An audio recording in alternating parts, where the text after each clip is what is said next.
አንዳንድ ጊዜ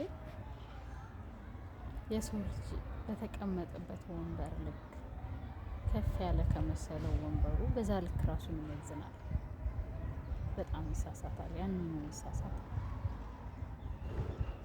ከዛ በዛ ልክ ራሱን ይመዝንና ከሱ በታች ዝቅ ብሎ የተቀመጡ መደብ ላይ ኩርሲ ላይ የተቀመጡ ሰዎችን በጣም ይንቃል ወይ ሊረግጥ ይነሳል።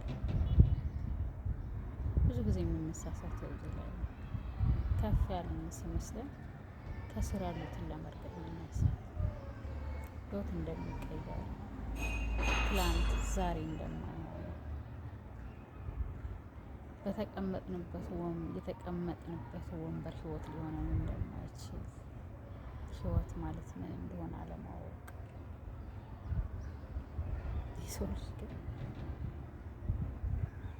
በእንደዚህ አይነት ልክ ህይወታችሁን የምታዩ ሰዎች ታሳዝኑኛላችሁ። ዘግጣችኋል። የእውነት አስተውሉ።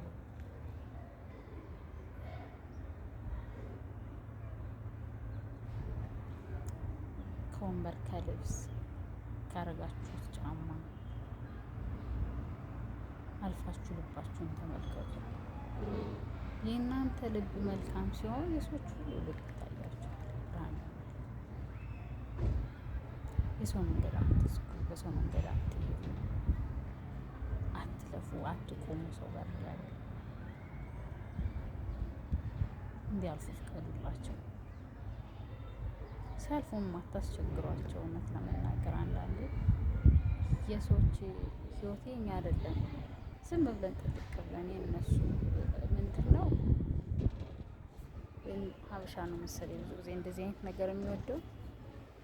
ሰዎች ሲቀድሙ አንወድ፣ ሲያልፉ አንወድ፣ ሲሻገሩ አንወድ።